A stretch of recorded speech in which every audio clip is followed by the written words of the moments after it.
You don't need these pills, Kate. It's all in your head, Marcus said, holding my prescription bottle just out of reach. I'm helping you break free from these chemicals. Trust me, vitamins are all you need. My name is Kate Sullivan, and at 28, I never thought I'd have to defend my mental health to my own stepbrother. I'd been managing my depression successfully for 3 years with medication and therapy, building a promising career in marketing, and finally feeling like myself again. Then Marcus moved back home. Give me my medication, I demanded, trying to keep my voice steady. This isn't a joke. He smirked, that same condescending smile he'd worn since our parents married 5 years ago. I threw them out last week, been replacing them with vitamin D and B12. Haven't you felt better, more natural? The room spun. Last week, suddenly the increasing anxiety, the sleepless nights, the creeping darkness at the edges of my mind. It all made horrible sense. I'd attributed it to stress over my upcoming presentation at work. But now, you did what?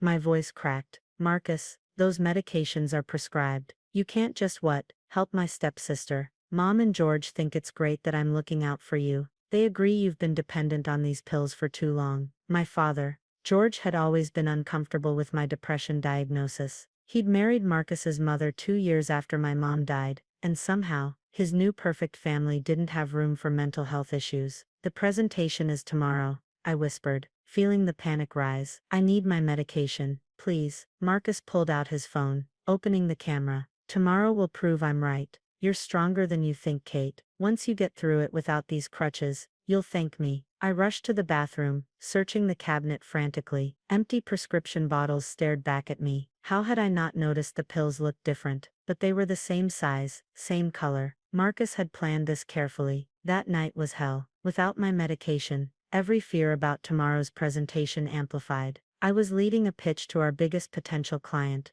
a project I'd worked on for months. My team was counting on me. The company was counting on me. Morning came after hours of tossing and turning. I got dressed mechanically, trying to ignore the trembling in my hands. Marcus was in the kitchen, filming as I made coffee. Day 1 of Kate's freedom journey, he narrated, breaking free from Big Pharma's control. I wanted to scream, to throw something at him, but I couldn't risk proving him right about my instability. Instead, I grabbed my keys and left without a word. The office was bright, too bright. Every sound felt amplified. Keyboards clicking, phones ringing, conversations buzzing. My team's encouraging smiles looked like grimaces. The client representatives arrived, their faces blurring together. I started the presentation, my carefully prepared slides swimming before my eyes. Halfway through, explaining our marketing strategy, the room began to spin. My heart raced, thoughts scattered like leaves in a storm. The metrics show. My voice sounded distant, strange. Someone asked if I was okay. I wasn't okay. Nothing was okay. Then I saw him, Marcus, standing at the back of the conference room, phone raised, that same smug smile on his face. He'd followed me to work to film my breakdown. That's when everything shattered.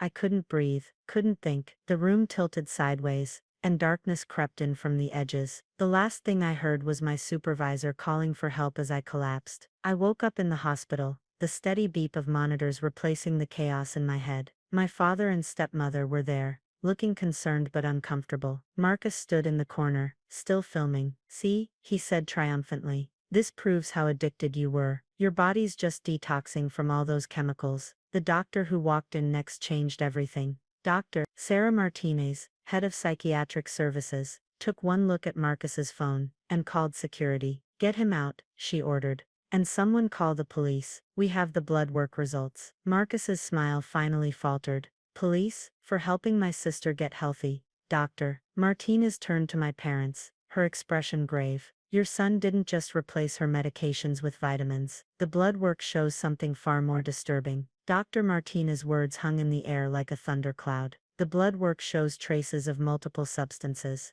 None of them vitamins. We found sleeping pills, anti-anxiety medication that wasn't prescribed to her, and most concerningly, traces of something that appears to be experimental. My father's face went pale. Experimental. Marcus stopped filming, finally looking uncertain. I don't know what she's talking about. I got the vitamins from my natural health store. Natural health store. Dr. Martinez's voice was sharp.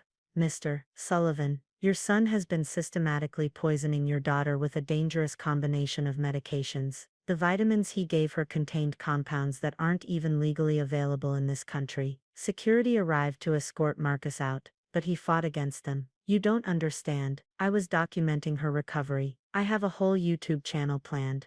Breaking free from Big Pharma. Kate was going to be my first success story. I lay there, trying to process what I was hearing. Marcus hadn't just taken away my prescribed medication. He'd been experimenting on me for social media content. My stepmother burst into tears. There must be some mistake. Marcus runs a wellness blog. He studies alternative medicine. He wouldn't, Mrs. Sullivan. Dr. Martinez interrupted. Your son ordered unregulated substances from overseas. We've already contacted the FDA. This isn't about alternative medicine. This is about deliberately endangering someone's life for internet fame. The police arrived shortly after, taking statements and evidence. They confiscated Marcus's phone, which contained not just today's footage, but weeks of secret recordings. He'd been documenting my deterioration, narrating it like some twisted wellness transformation story. Look how agitated she is, his voice said in one video, filming me pacing at 3 a.m., unaware I was being recorded. These are the withdrawal symptoms big pharmaceutical companies don't want you to see, but soon she'll be free. My father finally spoke, his voice hollow. Kate, I had no idea. He told us he was helping you reduce your dependency naturally. We thought.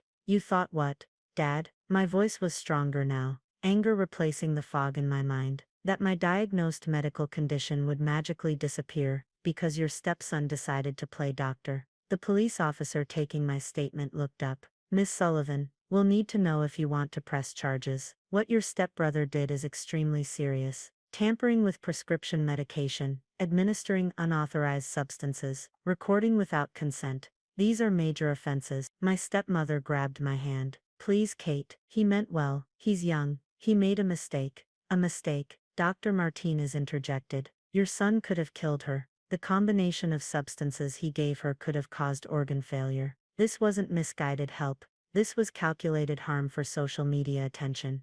I closed my eyes, remembering the smug look on Marcus's face as he filmed my breakdown. The weeks of gaslighting, telling me my increasing symptoms were just proof I needed to detox. The way he'd followed me to work, eager to capture my public humiliation for his channel. I want to press charges, I said firmly, opening my eyes. All of them. The next few hours were a blur of police statements, medical examinations, and social workers coming to talk to me. My supervisor called, assuring me my job was safe, and the client had been understanding, even offering to reschedule the presentation once I recovered. But the real shock came when the police searched Marcus's room. They found a journal detailing his wellness transformation plans. I wasn't meant to be his only success story. He had a list of people with various mental health conditions he planned to help, all while documenting their recovery for his growing social media platform. This goes beyond reckless endangerment, the detective told us. This shows premeditation and intent to harm multiple people.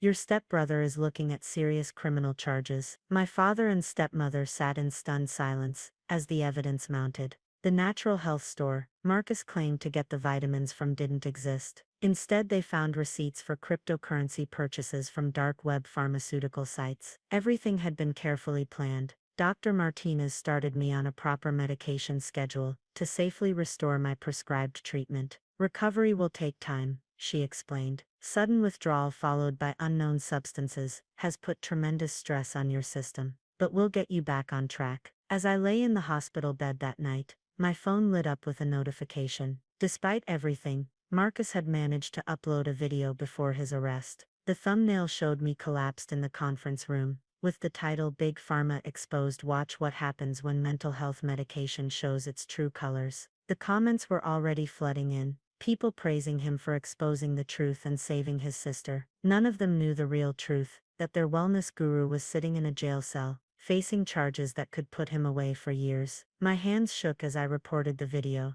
then blocked his channel. The darkness still lingered at the edges of my mind, but for the first time since this nightmare began, I could see a way forward. Marcus had tried to use my illness to make himself famous. Instead, he'd exposed himself as the truly sick one. 6 months after my breakdown, I sat in the courtroom, watching Marcus being led in wearing an orange jumpsuit. The smug wellness guru was gone, replaced by someone who finally looked as scared as he'd made me feel. The evidence against him was overwhelming. The FDA investigation had uncovered his entire operation, multiple offshore accounts, connections to illegal drug manufacturers, and detailed plans for what he called Phase 2 of his channel's growth. I wasn't just going to be his first success story, I was meant to be his proof of concept. The defendant systematically poisoned his stepsister with dangerous combinations of unregulated substances, the prosecutor stated. He recorded her deteriorating mental state without consent, planned to profit from her suffering,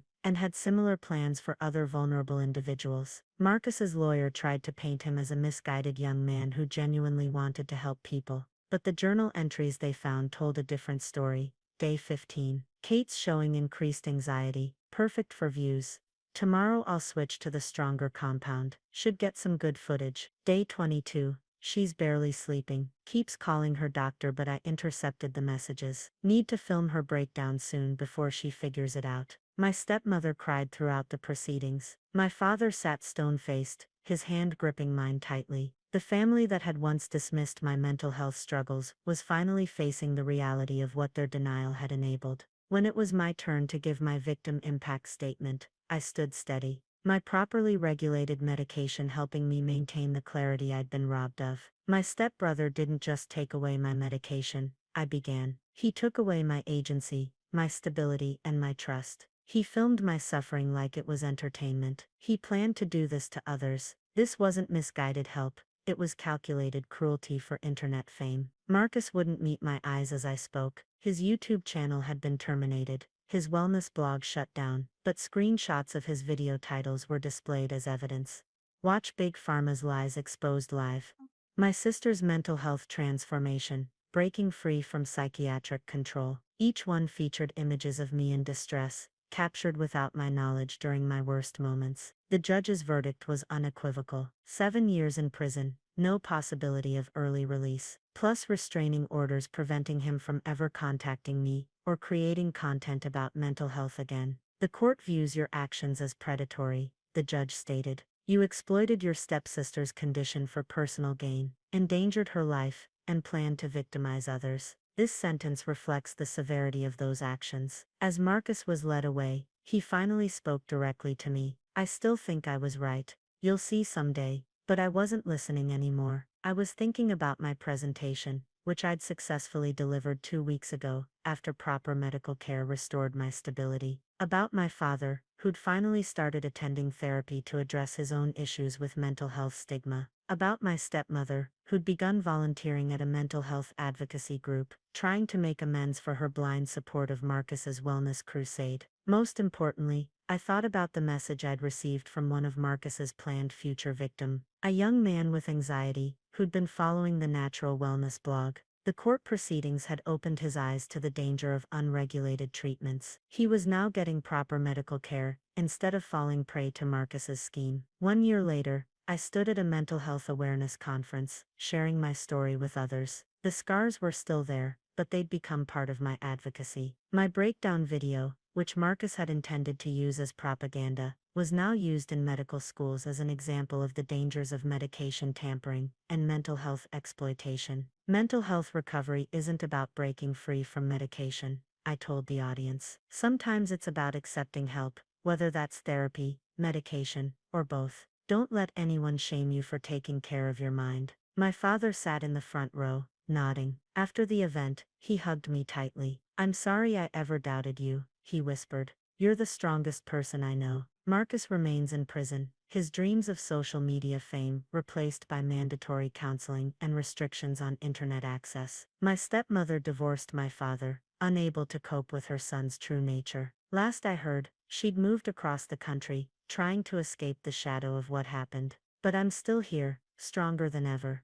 My medication sits safely in my bathroom cabinet, properly prescribed, properly regulated, and properly respected. The darkness still creeps in sometimes, but now I have real support, real understanding, and real treatment. Marcus wanted to film my breakdown to prove mental health medication was unnecessary. Instead, he filmed his own downfall, proving only that ignorance and ambition can be a deadly combination. My story wasn't the wellness transformation he planned. It became a warning about the dangers of mental health exploitation and the importance of proper medical care. Sometimes the best revenge isn't getting even, it's getting better and helping others do the same.